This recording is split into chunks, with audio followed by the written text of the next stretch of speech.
So, welcome to this new day of our colloquium. Today's general topic will be about tools for interaction and improvisation. And it's my great pleasure to introduce someone you probably already know, all of you, Professor Jônatas Manzolli, who will be talking about live interaction, composition, dialoguing with improvisation, digital immersion, and augmented cognition. And, well, I will now let Jônatas talk, and we'll have the round table afterwards. So be all welcome and enjoy.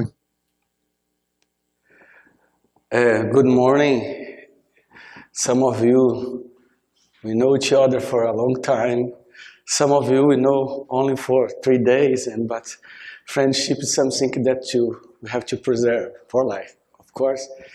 So when I finished my talk today night, I realized that I was not introduced anything about our work at NICS, about the projects, the student projects. So I decided, before I start my topic, to give you a very brief overview of the projects, because I think it's important, because on Tuesday, maybe some of the students are going to interact with people from Happy Moves and so on. I think it's good to give you a very brief overview. It's more for our guests, it's some people that are following us at the internet.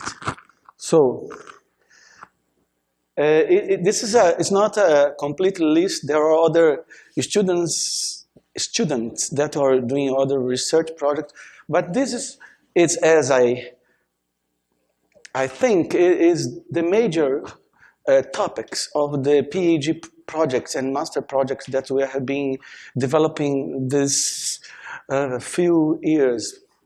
So actually, there are projects that are connected to musical analysis and computer models. There are projects that are connected with interactivity, sound design, machine learning, and so on, improvisation, mediation, and mediation of digital musical instruments, and so on. So, but the whole area, maybe it's somehow connected to what we are discussing here, that's computer-aided musical analysis and creation. So I'm not going to stress, this is a very brief overview, and I will only give you the titles of the projects in Portuguese, because I suppose if I made some translation and the translation was not so good, I will somehow misunderstand the meaning of the things. So, but of course, the students are here, and we can discuss their projects particularly on Tuesday, okay? So, some of the projects are the postdoc projects, like the Stefan Schaub analyzing contemporary music, Tatiana working on methodology of analysis, Charles using techniques of computer modeling. This is a kind of relationship or collaboration that we have with Moreno and Jean Bresson, that you know, but the other maybe don't know. But so, and we have some applications of some analytical application of models of the human ear system, development of new tools also for analysis of contemporary music. Other students, they are using audio descriptors and computer models to help them to compose. So that means, in some ways, the emphasis is more in creative process than in analytical process. So we have this kind of modality here in Brazil that's somehow different from France. So that there are students that in their work is concerning about creative process. And they are using tools to help them to create music. And this is their research. So in that case, we have Ivan, Vander, and Danilo also. So some of the guys that you have already met, so especially Vander, that has drive you in some ways around here and from the hotel and so on. And I guess the third major area or research line I described this morning is not a strong descriptions. It is somehow connected with interactivity with computers and something I say that's mediated performance. So in that case, we have the work of Thiago, that he's working with learning methodologies in artificial intelligence to help composers to choose sounds. Vanya she's a pianist. So I'm not introducing everybody, but they are here, okay? And she's trying to understand the behavior of a pianist according to some models like Laban theory of movement, of motion. And also Clayton, that is the guy that helps everybody here in the mixing desk. He's also using models of Laban theory and other models of motion caption to help to construct some sound design creative approach. So others like Gabriel, so he's starting to work what he called the echo improvisation. That's something that connects improvisation with the environment, but on this case, the environment is the DMAs, the musical, digital musical instruments. So this is a very brief overview, but I think Gabriel, Vanya, Clayton, Thiago, Stefan, Tatiana can also express themselves and talk with you on Tuesday. Okay? So this is very brief, and I will also introduce very briefly also some people that have been collaborate with us. So of course, we are collaborating with Happy Moose, that is the group that were invited. But for example, last year, we have been collaborating with the pedagogical department of IRCAM, and we're organizing a course on computer music analysis containing students from Unicamp, from Universidade Federal da Paraíba, and some students from IRCAM together. So using quite similar technology as we have been used today, but more interactive, because the class, they were given simultaneously in João Pessoa, in Campinas, and in Paris. So this is one collaboration we do with IRCAM, also with Mikhail Maut and other things. So that means other people that has been collaborate with us, of course, are people from USP, from the NUSON and the music department. There are the nucleus with the Panorama Studio that help us to build up this colloquium. Okay? Other people that collaborate with us is Professor Didier Guiguet. He has this group in Universidade Federal da Paraíba that developed these libraries called SOAL. So we have also tried to develop new tools for SOAL using, let's say, mere technology in connection to analysis of orchestration, and also we try to combine symbolic analysis of musical material with audio analysis. So we have also collaborated very closely with Professor Paul Verchoux from Universidade Pompeu Fabra in Barcelona. Some of the things I'm going to discuss with you today, some of the examples were developed with his group.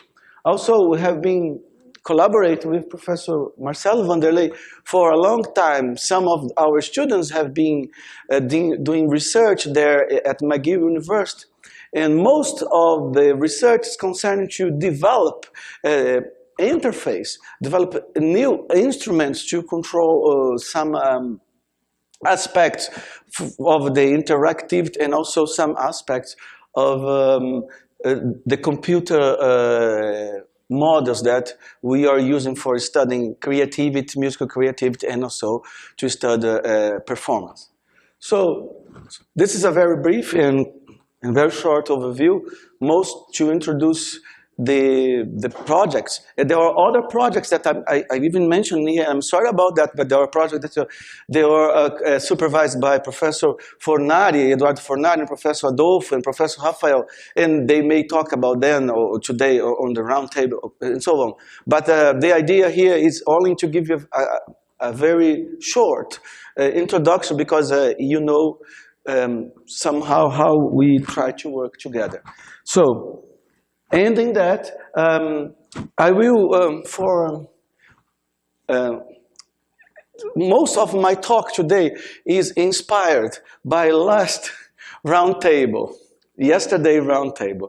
I didn't change too much my sound examples, but I changed the way I connect them for discussing today. But there is the first example that I'm going to give you, it's somehow stimulated by Jean class when he showed that there was people that killed MIDI disc clavier. So when he was introducing that, I said to myself, we have also killed the MIDI disc clavier in our lives. So, and to introduce the topic, I decided to introduce you a work that we have been work in 2007 with three PhD students, two PhD students and one master student, that's called Continuamente. So I will play this, and the image is not that good, but it gives you an idea and I'll explain briefly what's going on.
So sorry, I saw that the video was not so good as I would wish. Sorry, but I suppose it's important to present this example for many reasons. So, of course, there is this connection, as I already described you, but this piece, this work, introduce one of the aspects that I would like to discuss with you today. And the main idea of this, in terms of musical concept and research concept, is expressed on this slide. So the idea was apply the concept of self-organization as a paradigm for live interactive composition system, for developing a live interactive composition system. And in that way, allowing a constant refurnishing of the musical structures. So the idea is, if you conceive somehow your composition as a system, if you conceive the way people are going to play your music in a concept of a system or a complex system, you can change a little bit the way you understand is the role of the composer, the role of the performer, and the role of the exposition of the material. So, of course, the way the things are connected are much more related to improvisation. So we're going to have ways of people dialogue between themselves, but some of the material is really created in real time at the stage. And the basis for that creation is improvisation. So actually, the diagram here tells us a little bit of the way we put everything together. So we have the improvisation is a kind of cloud that somehow glued the interaction between people. We have improvisation, free improvisation. We have improvisation that it's also connected to some graphic scores. We have improvisation that are connected to the way you use their interface. So as you saw, I don't know if you saw clearly, but there are interfaces that are producing sounds by, for example, percussion. We have to percussion on the floor. So as we percuss the floor, there's a MIDI signal that was sent to the computer, and the computer distributes these signals in the network, and some of the signal goes to the disc clavier. So that means the disc clavier is somehow an agent of the system. So we consider the sound that is produced by the disc clavier as one of the characters or one of the agents of the system. So on the other hand, I was there with the performers. We don't have too much distance, so as they produce some inputs, I was trying to interact with them. So we have a kind of a dialogue between the production of the material and the way we, let's say, mount, the way we merge the material. So it's very much also a translation, from my point of view, of the very lonely way of electroacoustic composer work at the electronic studio. They are there, they are trying to find good sounds and so on, but sometimes they are only themselves trying to find this. And this proposal is somehow, how about to use interactivity? How about use improvisation and computer models to bring this whole production structure, this whole production cycle to the stage, and try to make the composer and the performers, we call here agents, to discuss music with sounds. So this is the idea, most of things that I'm going to discuss today. So as a reference, as a theoretical reference, I will introduce you most of the ideas that are written in this chapter of this book that was released last year from Strungman Forum in German. The book is called Language, Music, and the Brain. So there are many topics, and one of the topics I wrote with Professor Paul Verschoor, and we discussed in this chapter what we said as computational modeling of mind and music. We have discussed how can some models that are recently developed or after the 70s are developed to understand how brain works in computer modeling, in terms of computer modeling, can also dialogue with some aspects of interactive composition. So our claim is very simple. As we have in the traditional artificial intelligence approach, we have this problem of how you really grasp the idea of intelligence using computer models. We also have this problem when we talk about music creativity.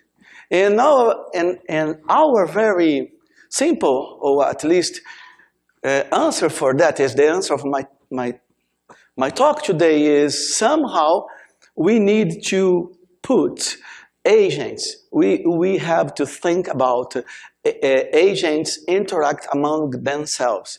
The agents can be musicians. The agents can be virtual agents, and the agents can be machines.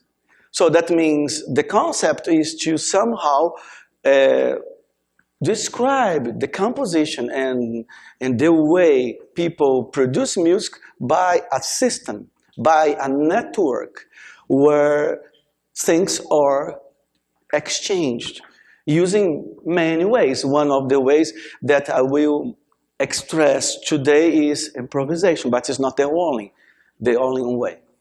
Okay. So,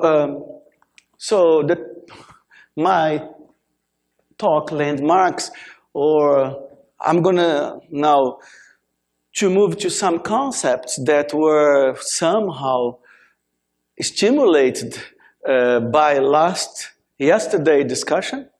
So I prepared this during this night. That means for sure you're going to see that there is a, let's say, a reaction, or let's say something about these concepts. I will also show you more 2 examples of this, what I say, live interactive composition, and I will somehow present an idea that can be an open idea to be discussed later on the round table.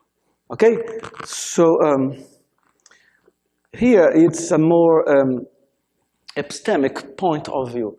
So the idea for me is that we can see that musical notation, the way we represent music, has evolved, as I think, or as we are discussing here, from the symbolic notate pitch expression to the internal organization of the sound. Sound take a place in the music today. So people is thinking about sound, how sound also is connected to music production and also to composition. So on the other hand, we have seen people that are developing new techniques to play traditional acoustic instruments. And with that techniques, they are somehow change the way the acoustic instruments are conceived primarily.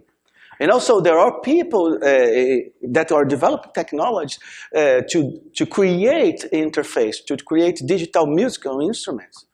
So I think, maybe it's my claim or ever today, is that these things add new dimensions to the notion of a musical information, and also to the idea of a symbolic representation. We have to enlarge the aspects that we are considered when you discuss musical information, when we discuss the way people produce music, the way people dialogue or conceive music. So the second point is that, so with this new technology that have been somehow emphasized interaction and novel interface. So there's a question that has been raised, a question that maybe we can use interactive composition, live interactive composition, to play a role not only in terms of creative understand of the artistic production, but also take a role of how we understand computers, computer models, and musicians.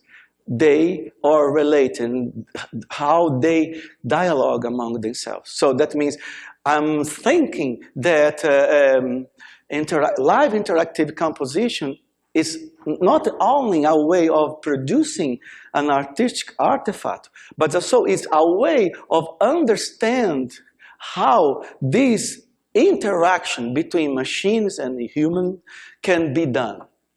Why? Because I think it is important. Don't forget that all these things are conceived in a very large ecology. Ecology of machines, ecology of thoughts, ecology of people, ecology of motion, ecology of thinkings. So that means it's very interesting if you try to somehow, in some respect, to put these things together. And what people say yesterday came out, what said in the literature, a more situate and externalist view of performance. I will go a little bit further about this concept as my talk is developing. So is there any question about this? This is the main point of view of this talk is clear? Okay. So musical representations, this is a long story. So, and we are coming from notate neumas to notate pitch in the score. We change the way we represent. The score itself is a tool to grasp ways of combine material, because the score itself is a technology to see symmetry, is a technology to conceive many things as a tool, as a model. The score itself is a model. So that means there's not much difference in terms of concept. So when you talk about, for example, Zenak's drawings about how we connect some structure of him using SCT, this is the first version of SCT4. So there's somehow a connection between this symbolic representation and a concept, this is my point, a concept of a system, a concept, a way of design the interaction of the material with the tools we are using to articulate the material, for example, performance. But also, computer articulates the material. So that means we have many ways, and the composer also articulate, language articulates this. So now comes this panoply of incredible possibilities of representing music. We can represent music talking about music, and that's a very efficient way. We have been used that for many years. And somehow it's somehow what Stefan Schaubs told us at the beginning of his talk. So we have graphics, we have MIDI, algorithm, spectrogram, audio description. These are all ways of somehow representing, somehow express the way music is organized. And today, okay, somehow we have been presented two extreme points here. One we call symbolic, and the other one we call audio. I decided last night to introduce this level that I call process. And I put them between symbolic and audio. What I mean is the concept of process that's connected to the idea of system. So that means somehow, I think with the computer technology and the concept that we have been used nowadays, there is an interplay between the possibilities of manipulating or conceive process and manipulate audio. So, and as much these models are somehow way of express not only formalization, as we are doing that very well, formalization of musical thought, but this also is a way of interact. Because if you have a model, you can think this model in terms of computer creativity. Is that autonomous, independent? There's no bigger brain than the human brain, or where you go. It doesn't make sense to talk about computer creativity. So I don't know the answer for this, but I will at least express what I think about that. It's clearly that was somehow, there's a connection about this, about the discussion we had yesterday. Okay, so, but I don't think you have to stop. So computer and human, there's no more creativity. So computer is not creative or only human or whatever. So that means there are ways of understanding that. So, and of course, because there are ways, I think research is about understand things, even if you think this is a difficult topic, that strikes us in some ways. So, of course, there are many problems. So I'm going back to Ada Lovelace Lady Byron prophecy. Let's say like that. Ada Lovelace, she said, oh, sometimes in the future, when she's discussing Milton-Babbitt engine for making calculations, the first Babbage, sorry, I make a mistake, I make a confusion with the composer. This is for some psychological reasons, but anyway, when she was discussing the machine that is a kind of prehistorical computer, she said, oh, this machine that manipulates symbols and manipulates ideas together, will be very useful to make music. One of the main points she stressed at that time, I forgot to put but it was in 19th century, was, well, I don't see a problem that's in very short future. We're going to have machines that are somehow creative or whatever, what's creative is that. Okay? So the second thing is, Is there a computer creative? Well, that means we are competing with computer in terms of creativity. There's a limit for creativity. What's creative? So there has been a very, very long discussion, debate. One of the most traditional answer for that is what Dolph mentioned yesterday. So is the Turing test. So that means if somebody that is creative says that what is produced by the machine is creative, so there's a connection between that this thing is creative in somehow. So there are many references. So, and that is some aspect is one of the problems we have when we use computer models in music and try to talk about musical aesthetics and computer model. And the second point is, I'm saying that despite this debate is somehow the base of the many of emergent computational creativity tools, I don't think it's not only that problem that we can use to define creative. What I mean is they can produce reasonable music, reasonable sounds or whatever, but it's still a question, a deep question that is somehow took by Searle when he's making a debate between the Turing test and the artificial intelligence. And this is let's say, the overall, let's say, point that maybe of the surface of the future, that means it sounds like it's not to be equated to emulate the underlying generative process. That what's said is that it sounds like good music. It is not enough to say that it's creative what this machine is producing. So that means the Turing test, there are machines that can pass the Turing test, but from this perspective, they wouldn't be creative. So we have a problem. So that means our judgment sometimes is posed as enough. And for others, it's not enough. So how can we deal with this problem? I really don't know exactly, but what at least I would like to discuss with you today is some ways that we have been worked together in terms of creative process, in terms of computer models, and address this process using the very powerful tools that we have in our hands as we are musicians, analysis and creation.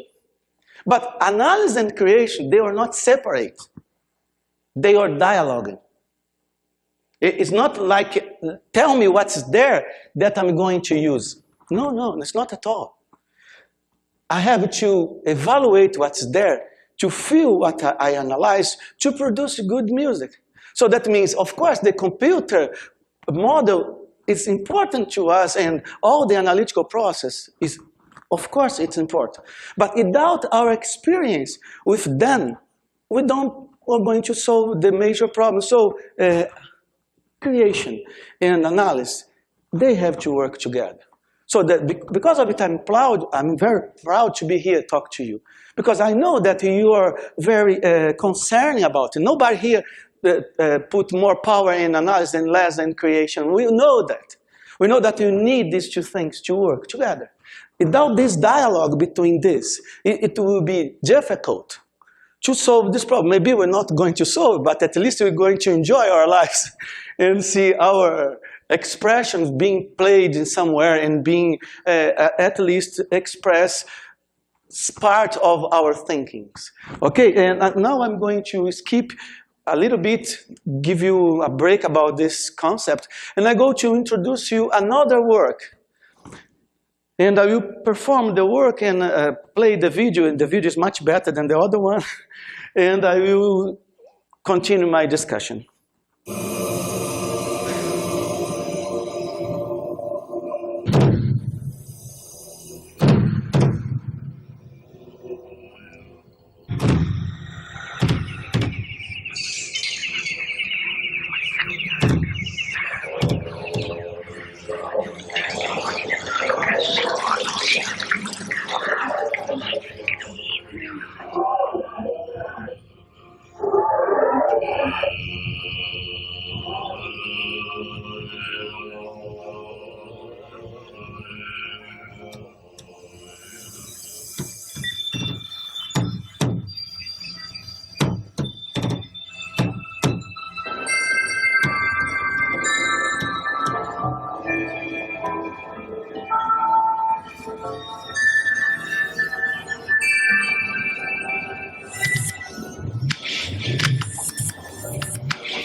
I think of course, you can have the video at the internet, but I think it's enough to put my point. So as you saw in the video, at the example, we have a concept of a performance of a plot that is based on the idea that two human performance and an avatar controlled by a computer system or interact among themselves. So the role of them is to produce material to be processed by the other. So in the role of the, let's say, the composer or the person that somehow designed the system that I share with other people was to find a way of these three characters, these three agents, talk among themselves. Using tools like sensors, using tools like computer models, and also using tools that's a very strong tool, that's improvisation. But in that sense, what do I mean by improvisation? Of course, improvisation, there's something special. That means for the way you will furnish improvisation in that idea of make something now, it's very connected with the concept of trying to adjust concepts with real life. So that means you have a concept, but you have to play the concept. It's nothing without performance. So, of course, the other things that are somehow developed around the plot, or the way we are describing the story, so the story is somehow related to how the percussionist produces sounds to produce the trajectory of the dancer, and how the dance produces motion to be also performed by the avatar. So that means they are remaking material. So that the sound of the percussion is used by the dancer to produce other material that's used by the avatar. So that means the idea is in the name of we have a repercussion.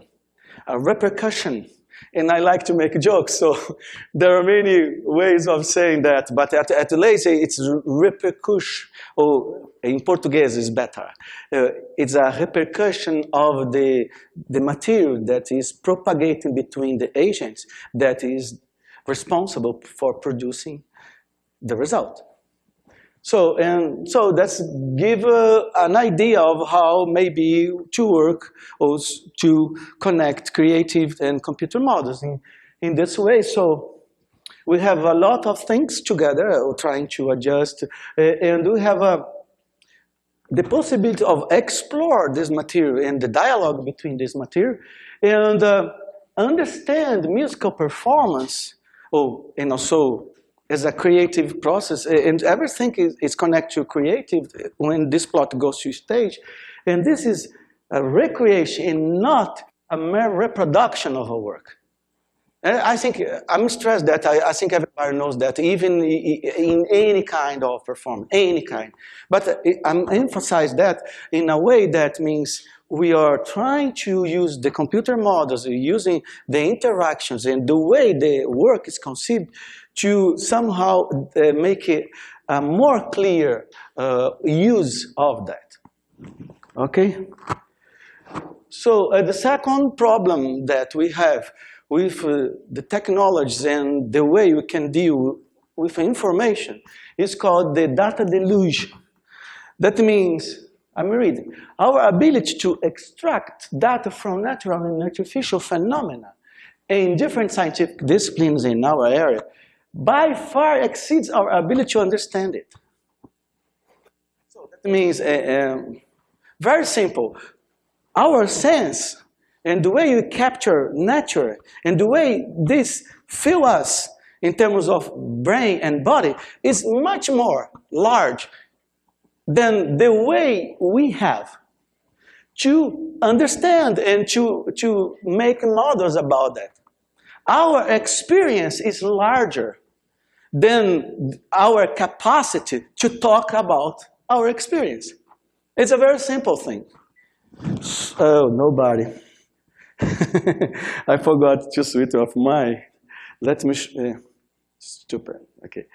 Anyway, I think it's a clear point here. So that means, what can we do? Okay, no answer for that. Maybe not.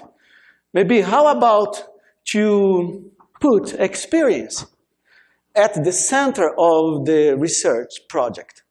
How about try to use experience to mediate understanding? Oh, understand not only music, but understand other things that we do. But basically, we're discussing about music today.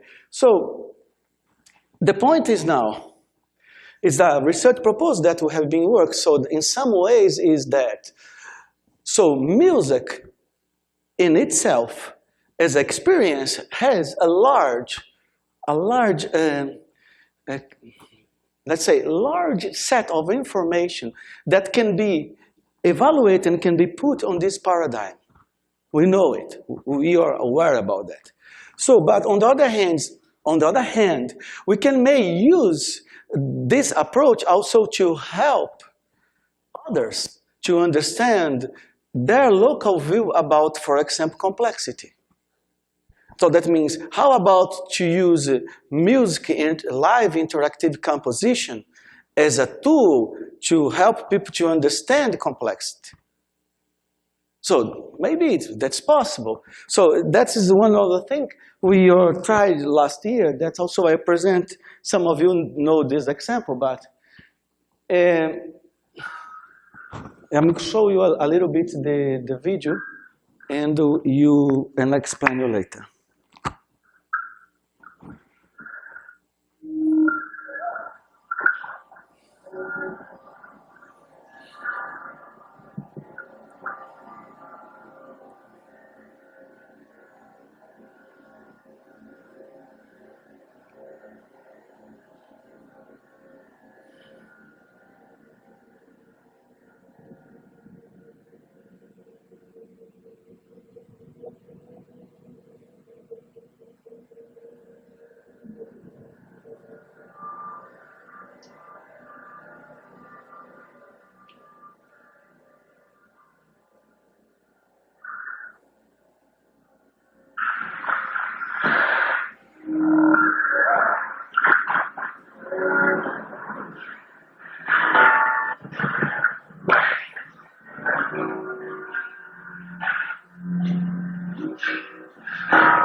So for some of you, we have seen a small electroacoustic composition, or ever, maybe a bad one, but anyway, it's there. There's a sound, there's audio material, but what's the purpose of these small electroacoustic composition? Of course, in that sense, these electroacoustic sounds and these very much relate sounds with noise, with audio features.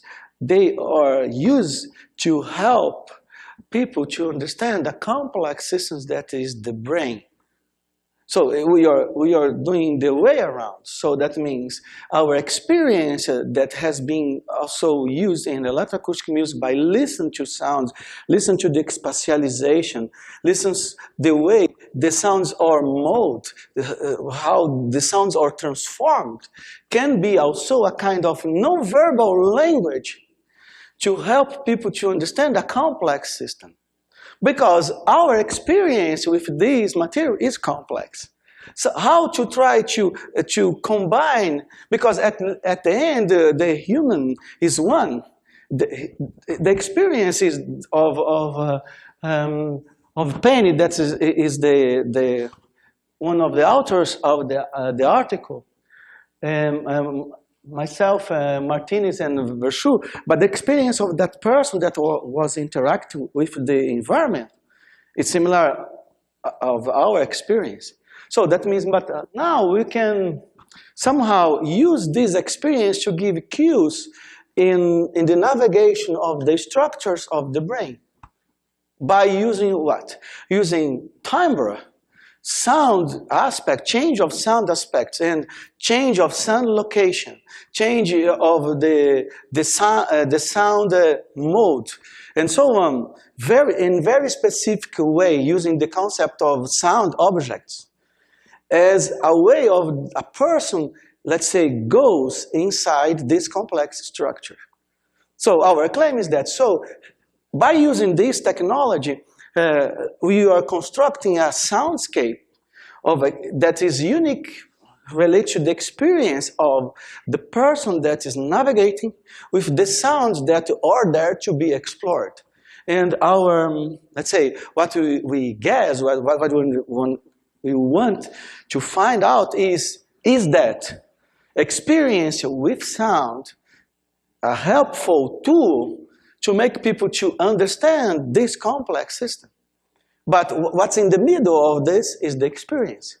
The experience that is mediated by the computer model and the experience that is mediated by the way we built the sounds.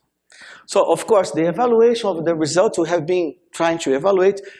So we're going to evaluate the results by looking at the behavior of the agent using motion caption and other filters. And also we're going to evaluate the produced soundscape.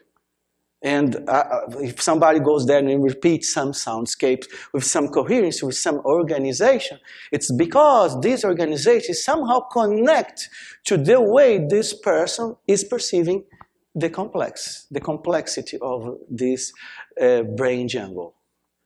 Okay? So I go to the recapitulation of my talk to finish.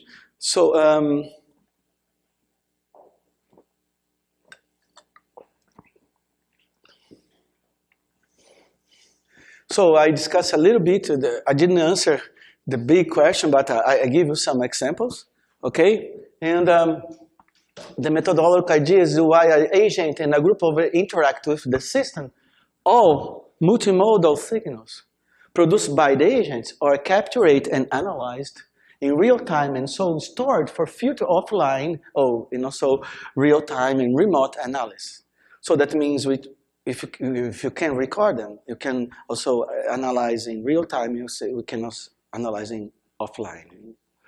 So, and this is the statement for studying music cognition, and also creative, in its fullness and understand its process of discovery and creativity.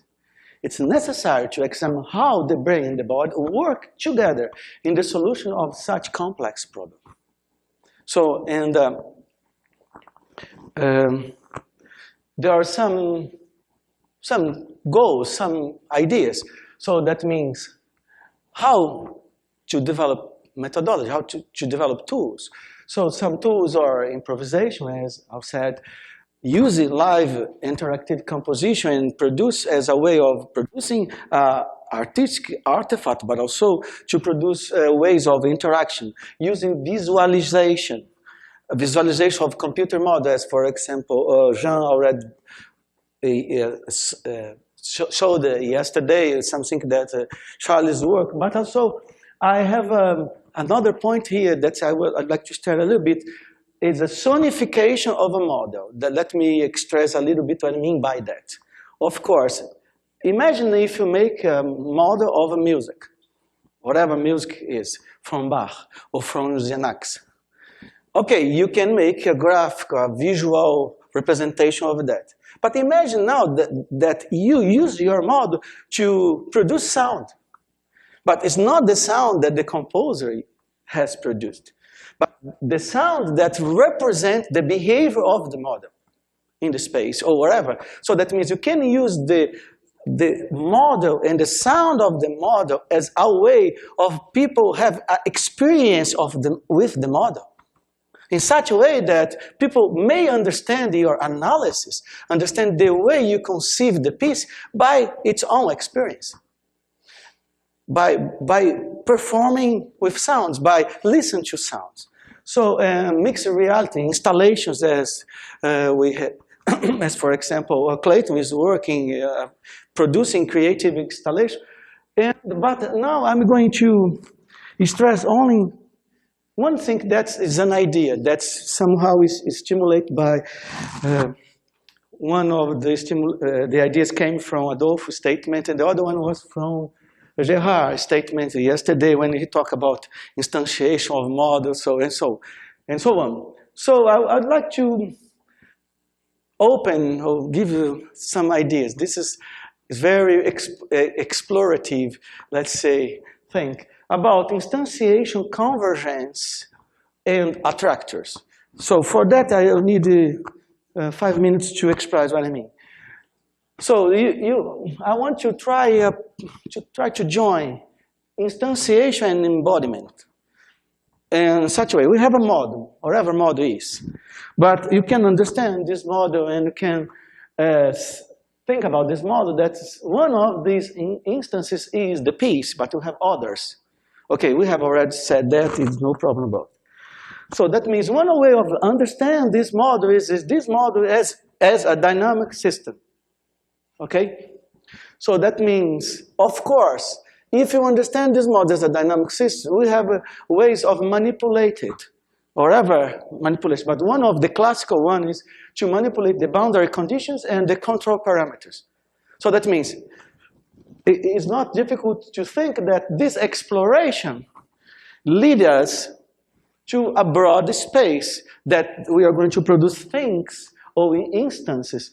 Depends on the way you change the boundary conditions that are maybe or not so even connect with the music, with the piece that stimulate us to produce the model. We go far beyond because here is a kind of freedom to express our creativity in the thing we have developed as we do with musical instruments. Okay? And so on. Maybe, this is completely hypothetical. This is a thing I'm putting spontaneous. I don't have completely control of this, but it's like speculation. So some of the things, some of the instantiations in the space where we represent the dynamic system, or what we represent the model, they can produce attractors. What I mean by attractors? Situations where even change the parameters or even change the boundary conditions, they go to there. They are stabilized there. They converge to there. Some of these convergences, they are not talking direct to the composer piece. They are going to be different. Something maybe that sounds like the composer, some not sound like. So now we open the system to an exploration. So that means this model it somehow can be used by composers, by analysis, to somehow be explored in very, very broad sense of artistic expression, also in terms of analysis and creation.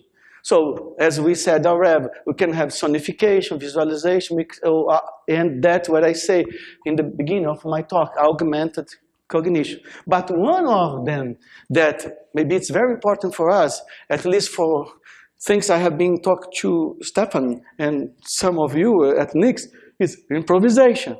Because improvisation, in the time you produce the structure, you are having your body, your brain, and your instrument to produce it. We can't skip. Everything is going on. So that means, for me, it's interesting because in my concept, this is a very short and particular concept. This is my concept of embodiment. So we have a good example in improvisation, but also improvisation in a broad sense, not in the sense of only improvise with instruments, acoustic instruments. We can improvise with computers. We can improvise with other things. And all the things makes for us a possibility of, let's say, extend the concept. If our representation is somehow connected to the model, and the model is a computer model, or whatever model we are using, but in our case, might be a computer model, we also use the model not only to understand the original problem, but to use the model to understand some other problems or other things that are connected to creative and to music production. And I think it's a very good way of address the problem of computer creativity. Sorry. So how is I summarize it? So, okay, my answer for that is so simple after all this, but I believe in that. So that means propose a dialogue between people, a dialogue between tools and models. So propose a dialogue between live interactive composition with improvisation, digital immersion, and augmented cognition. So combine multimodalities using interactive media and improvisation. Produce digital immersion and augmented cognition as a product of this dialogue. And somehow, using the study, the human cognition, creativity, using large database generated by computer, or whatever computer does for the computer models, the sensors that come from the sound of the machine, the sound of the instruments, and a computer graphic sensor device and biosignals. And okay, it's too much, but anyway, I don't know if I have tools to do all the things, but what I want to stress here, if we want to discuss or understand whatever creative and computer creative is, or what computer mode and computer mode of music is, we don't have to put man and machine in competition. We don't have to say one is better than the other, as we are not better than ourselves. We have to dialogue. We have to put as much power as you have to make these things to dialogue among themselves. And that's the way you can also augment our understand of music creative and also understand our experience about life. So that's it.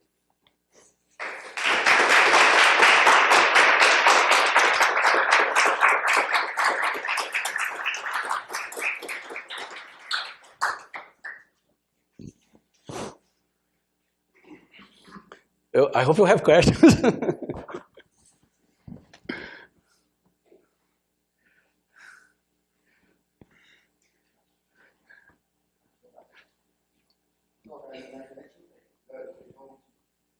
Internet question for now.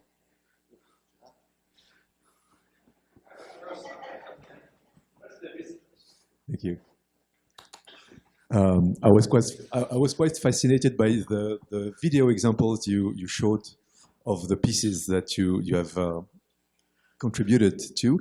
But I was wondering what is exactly the kind of computer processing that is happening in this creation. Could you give us just a few details, for instance, on the first or second piece? Of course. Of what's really happening, because it's intriguing. But what are the pieces you're talking about? Some of them? Okay, most of let's talk about, I think, the piece that has the better video, the second piece. Okay, that's called Repercuss. Okay, this is a multitask performance that there are many people working together. So that means we work like a production. So my responsibility on that was to conceive the computer sound models. So that means, and what's going on there is, in the stage, we have sensors for example, to take motion caption, We have sensors to take, by using infrared, to taking the attack, and also we're using the audio descriptor of the attack of the percussionist at the beginning to propagate a signal that's going to be by the dancer. So that means, in general terms, we have one layer of sensors that represent the way you perceive things. Another level, you have the level of the models. The major model to make music production is called Roboser. It's a model we have been developed in 1998 that was one of the first models where we use robotics and computer algorithmic composition to produce some organized sound. So in that plot, we're using Roboser. Roboser is not anymore a machine. Roboser is a model of combine the concept of robotics in terms of real-time, real-world device, or conceive robotics as the interaction of a network of agencies, where you have machines, where you have also performance. So, and Roboser was in the middle of let's say the dialogue between them producing sounds. We have predefined materials, not everything is done in real time. The graphics were produced by Bedad Rejazad, that is a graph, Bedad Rejazad. He's an artist from Barcelona, he's a video artist. So he produced small videos that are describing 4 elements of the piece.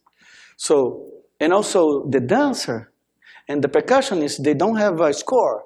They have a a traditional score. They have a graphic score that is connected to Laban notation. I try to connect Laban notation with sound notation by graphic score. For example, one of the intentions was about, in Portuguese we say wind. How we can propagate the concept of wind in this performance. So the dancer has to think about and produce motion of wind. And the percussionist has to think about wind and produce sounds that are somehow connect to wind. We talk about skin. So the percussionist has to produce sound with skins in the drummer's skin on their body. So they're all mediation between perception and models. And the perception is also mediated by the performer, and also is mediated by the model that we use to express the concept. For example, one of the examples, for example, when the percussionist plays in her body, producing some sound, these sounds we know, and because we have rehearsed, is going to be connected to the area of the memory of the plot that's connected to skin sounds and screen description. So when the avatar is somehow making his solo, he takes material from these 4 databases. There's a database of motion caption, there's a database of sounds, and there's a database of visual concepts, or visual material. So that means the performance is not recorded. There are some material that are pre-recorded, but they are not put in sequence, and there are material that are produced in real time. But the most important material that's produced in real time is the way people dialogue. So we use these using sensors to refurnish the piece, or let's say, make the performance unique in some aspect. As any other performance is unique, of course. I think Adolfo wants to ask me a question.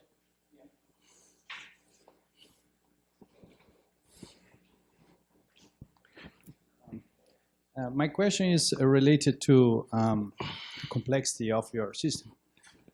Your systems. The first, I have 2 questions. The first one is, what do you mean for model? Okay, this is a very mathematician question. Okay, he had been asking me, oh, Adolfo, you know what I mean by model, but model can be many things, but in my talk was really a model created by a computer algorithm. This was the model I was talking about, but can be even larger than that. But in my talk, my model is expressed by a computer algorithm. So you want to represent in sound the algorithm itself. Somehow is when I say sonification. When I said at the end, when I said at the end sonification of the model here. So that's what I meant. So if I have a model here that represents the piece as such as a computer algorithm express the way the composer thought about the piece, and one of the instances is the piece itself, I said, how about to use that model, this computer algorithm, to produce other kind of sounds that somehow express the way the model described the piece. And how about to use this experience of listening to this sound as a way of understand the original piece somehow, and also understand the experience that the model mediates for me or for the analyst. But what do you expect that the listener understand all this complex system that you're in your mind? No, it's not in my mind, in our minds. The complex system is in our. What I mean is, I expect that people interact with the system and have experience. The idea is using the performers or the listeners? Everybody. I don't think it doesn't need to be an experience in the stage. Can be an installation, can be an experience, for example, in the last example, it will be material for students to understand, to learn about the brain. So so that means, of course, I'm not thinking only about my individual creation. That means as a composer. If you address the question, what I think about that as a composer, I will answer you as well. But let's be clear that my talk was a little bit more broad than my personal view about it. But my personal view about that, as a composer, I expect that this kind of technology, this kind of dialogue, enlarge the concept of what composer is. Or at least change. So that means from a very skilled guy that is writing very complex music or whatever, to a person that mediates with sound or also with multimedia material experiences. That's also, it's always like that. But I want to express that we can use multimodal experience as a way of interact with technology and visual arts and music and so on. Okay. My last question, the last one. No, we can ask many. It's about But I was expecting you to ask me some questions about the Turing test and information theory. Yes, I'm surprised you didn't ask me. You answered the question that I had. You answered the Turing test. But anyway, my question now is the following. You have a lot of database to control. Okay? So you have audio, visual, and you try to interact all these things in your unique model that understand that can have a lot of different performances. The same model can have it depends, for example, if you choose the sound databases, for example. You can change everything. For example, if you use strings, only strings, or use only percussive sounds. Different for the listener, at least. Of course. But my question is, so you know the double pendulum, okay? Yes, a So very complex dynamic system. Yes, but you have only two parameters. How will you expect that you control so much, different parameters that you have in your models, and what do you understand as attractors that you mentioned in singular points and something like that? Yes, maybe my short answer, I don't expect the person is going to control it. That's I took out of the question. I don't talk about control. I'm talking about experience. And experience is different than control. Let me be clear about that. I'm not saying, yeah, but I'm not saying, but I'm not saying in the average that the guy that is interact with the system understand everything that's going on and has a control. The idea is not that. That means the idea is if you have such a system as we are trying to develop together in some ways, and we are able somehow to record that broad experience in database, at least you can grasp for different analytical aspects what is going on there.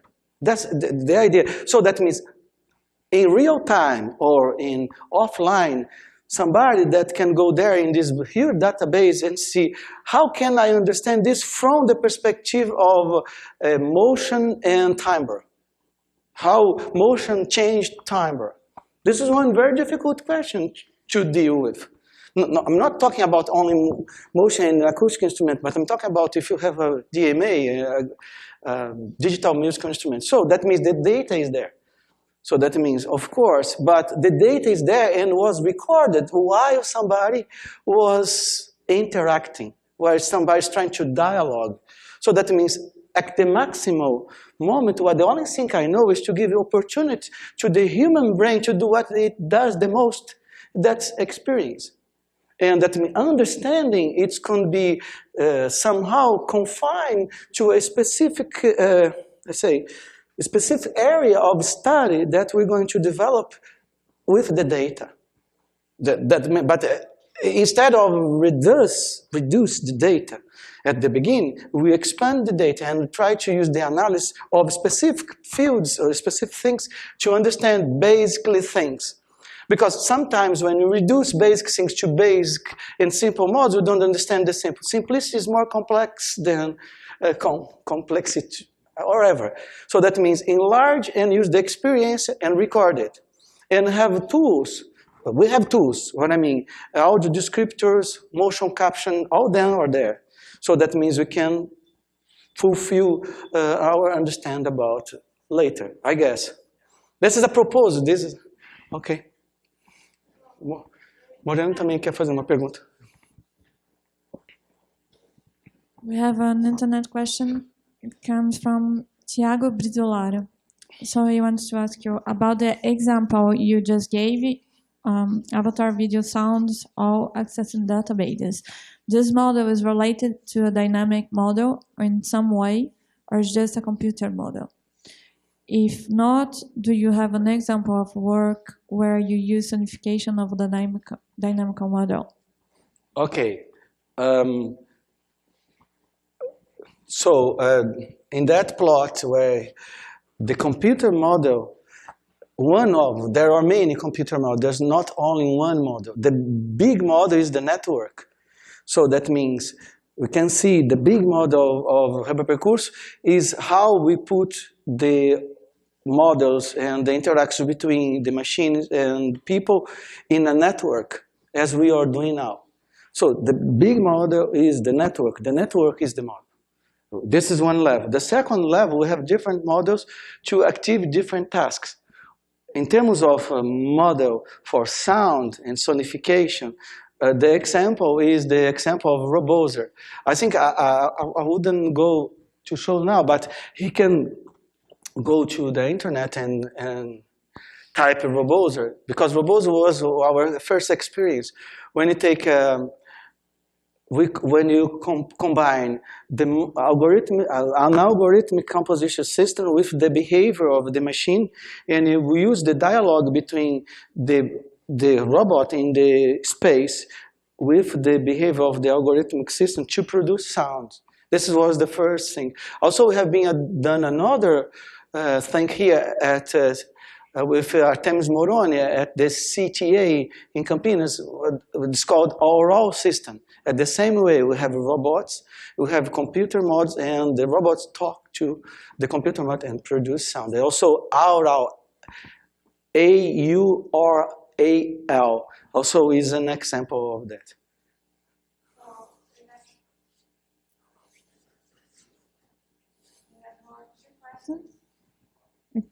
No, we have more two questions, and goes in the sense, I guess. because it comes from Guilherme Gunyami, and he says, as a former student, Yes, I I know saw him. some of these pieces and ideas during the course, but there is some difference that I can point out very specifically now from that point of his life until now. So he wants you to make a little explanation of what changed in your concepts and your models from that period to this point of your work. Oh, Guilherme, it's a very difficult question. I'm going to be very brief. I think I'm going to give an example without playing, but my way of writing music for orchestra changed a lot after have been work with this system. We work together with granular synthesis and piece for orchestra. Very briefly, I try to think about the instruments' behavior in the orchestra as a network as well. Not to try to exchange motifs or whatever chords, but to change process.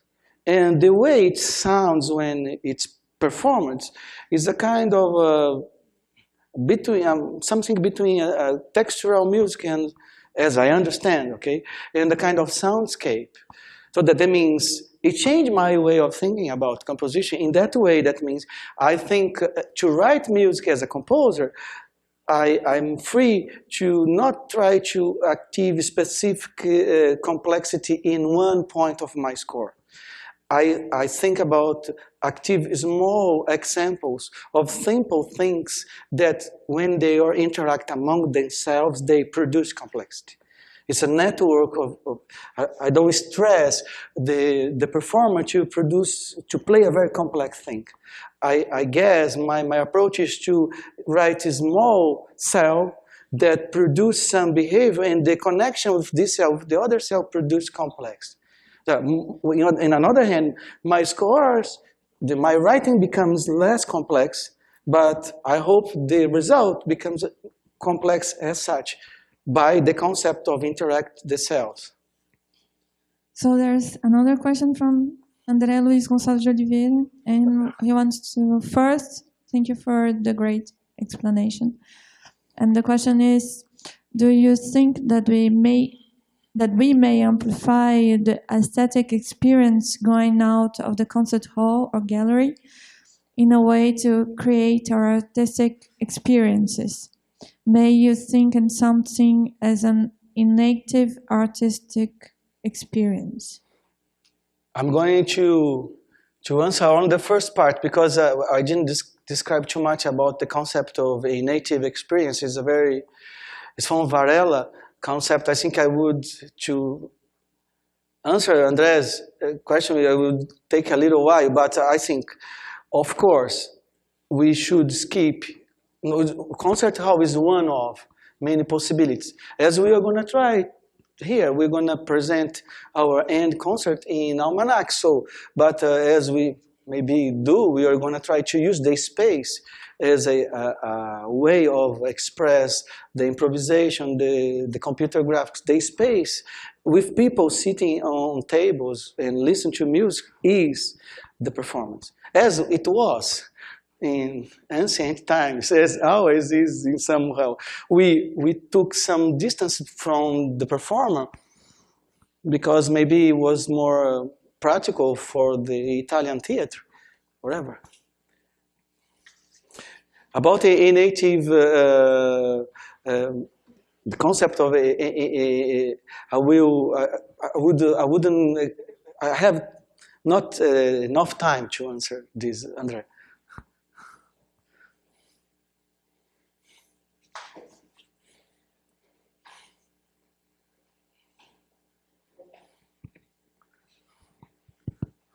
Thank you very much, Jônatas, for your presentation.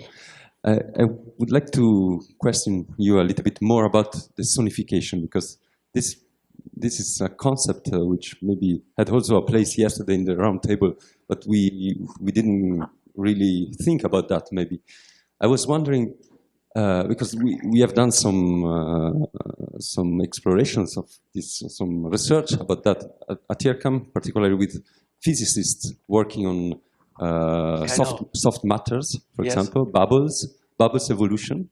And there is a nice, there was a topic of research for a master student of us in our team, but we came up with the conclusion that maybe sonification alone is not enough, in the sense that we are sensitive to sound. I think your plaidoyer for sound interaction is quite clear, but in the mind, there is another component, which is this goes back to what I show, what I discussed, which are this kind of mental structure, symmetries, and maybe we could try to generalize somehow the concept of sonification to the concept of musification.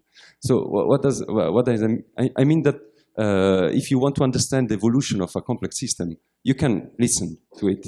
And so the experience we had with this with these bubbles, that we saw that in this evolution there are catastrophes coming on. There are moments in which there are really a big change of the state of the system. You cannot see that from a geometrical, just by looking at the evolution of the system, but you can listen. Exactly. And this is clear.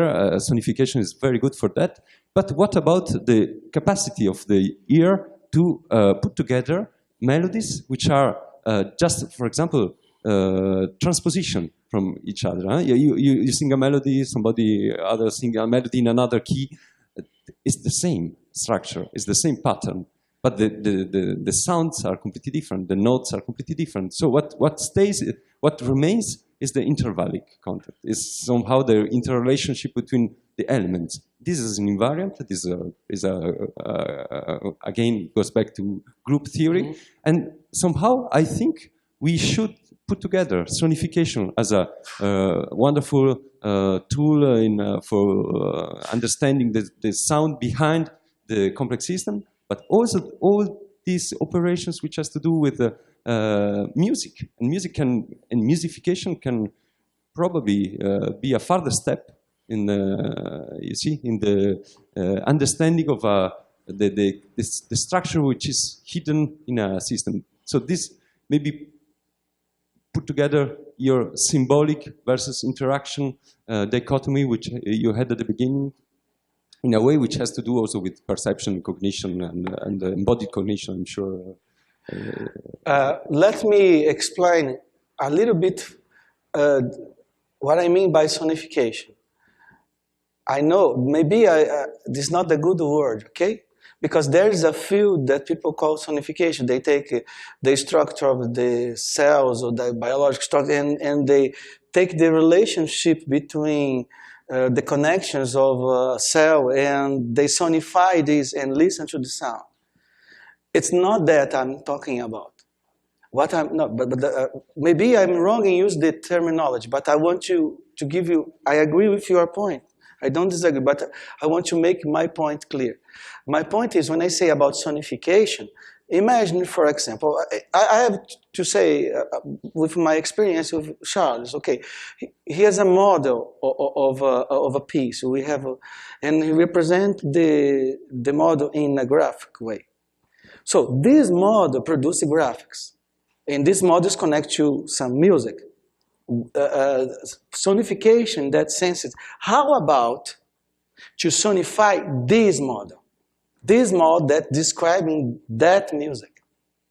So that means have a sound that's not the sound of the composer, and have another sound that is connected to the way you represent the music in terms of computer model.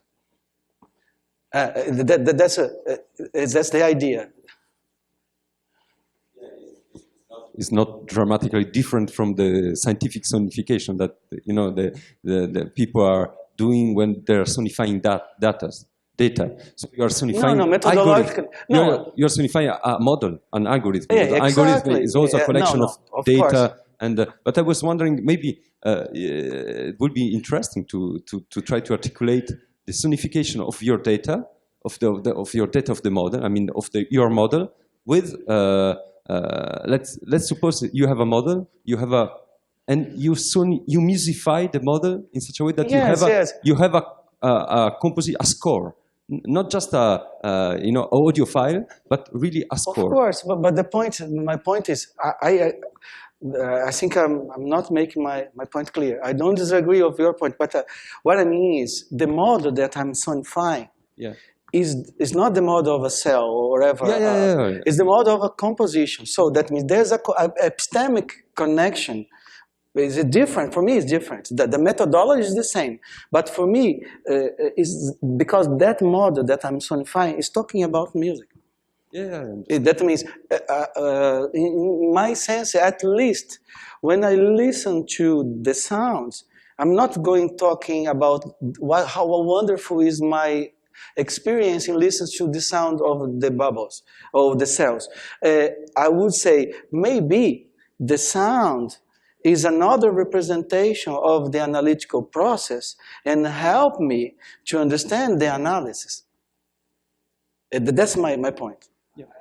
You are referring to code, not modification of the code, modification of the structure. Of the structure,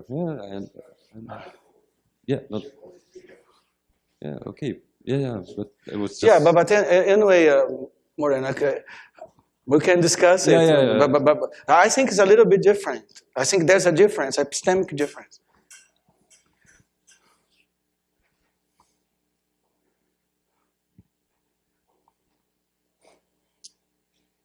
More questions? Anyone? No? Okay, well, thank you very much.